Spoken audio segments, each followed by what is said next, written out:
So right before this speech, I called my grandma, and my grandma about to give my presentation, and she's like, "Son, go kill it." I'm like, "Ooh, grandma, I can't. It's a death penalty."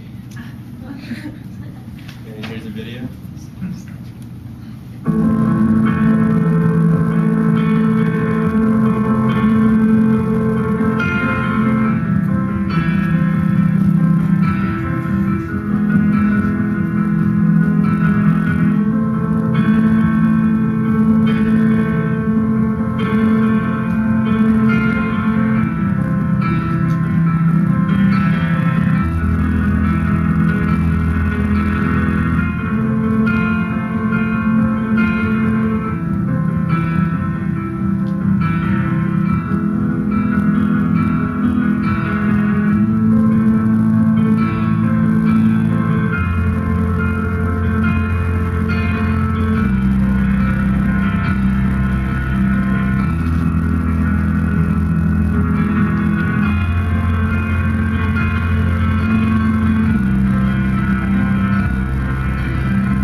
So, eradicating the death penalty.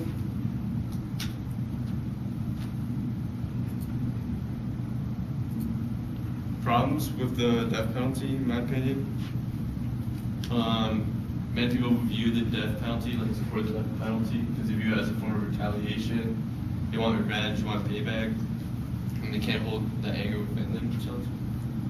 And also, right now, still hundreds of countries are still using this cruel method with many forms of executions that are pretty gruesome and nasty. So on the first problem, I'm about to give a scenario. A terrorist attack has killed your two younger siblings, and the SWAT team has detained them. Usually, many people such as friends and relatives to the victim would be filled with anger and sorrow. They want the terrorists dead, because they wouldn't want the terrorists to cause another catastrophe. And according to Scott Jacques from Oxford University, retaliation seems to occur most where governments inadequately control crime in the communities they're supposed to serve and protect. So looking at the pie chart, more than half of the pie chart, more than half the people, 61%, are against the death penalty, and only 6% of the people didn't really give an opinion on it.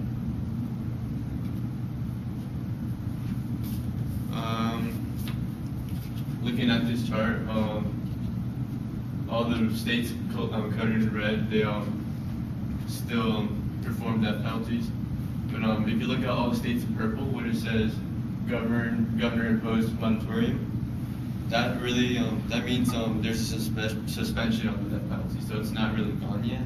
They just put a suspension on it. And according to Amnesty International, 56% of the United States still perform capital punishment, especially in high populated states such as Texas, California, and Florida. And then harsh execution methods.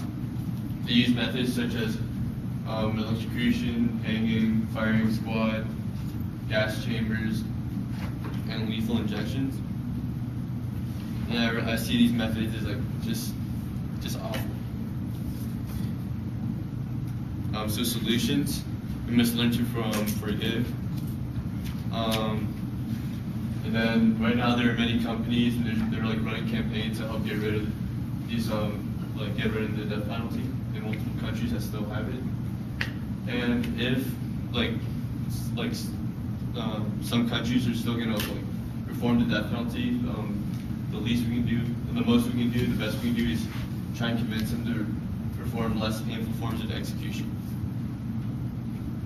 So forgiveness. According to the Michigan-based Fetzer Institution, 62% of American adults said they need more forgiveness in their personal lives, and 94% wanted to see more forgiveness in the country. So a famous Bible story relating to an example of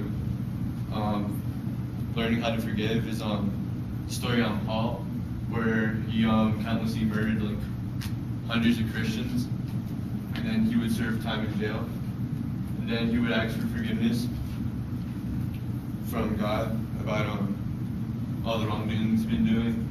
So God forgave him, and right now he's preaching God's word.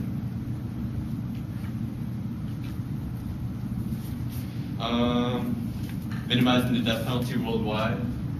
There's an organization called the National Coalition to Abolish the Death Penalty, and they have a website where it has like all the executions that already like happened in past years and that are coming up. And there's like a button you can click. It says "Take Action." You can just speak your mind on it. And I think examples of like this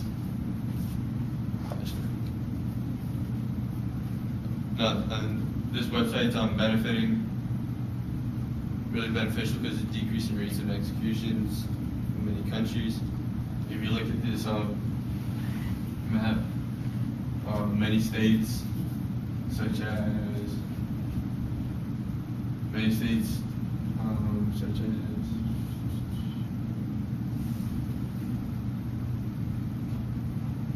Louisiana, California, Nevada, they already abolished it in the past 5 years. And then using less painful executions if the countries want to stay with the death penalty. I pulled this chart from a website called Pearson Spectacles, and it's pretty recent from 2014. Basically, according to the Death Penalty Information Center, 12% of executions were lethal injections, and 50% of executions were in electrical chairs. So this proves my point that less harmful execution rates need to rise, and then more gruesome execution rates need to lower down. And then if you look at the hand, the dried up hand, that's a form of execution called hypoasphyxiation, which is the absence of oxygen. So that was a form of execution that we used back then and it's still used. And then this hard bed is what they would strap you down to and do a lethal injection as a form of execution. And then concluding, I think these like right now, like worldwide, the death penalty isn't really like many countries aren't really getting abolished, and like many of you like people aren't really convinced that it should go away because I did a survey back home, and many people like just think the death penalty should just stay, and it's really hard to convince and change people's minds and views on that. And then this quote from Albert Camus says, capital punishment is the most premeditated of murders. And Albert Camus was a famous French philosopher and journalist from the 1940s. And these are my works cited.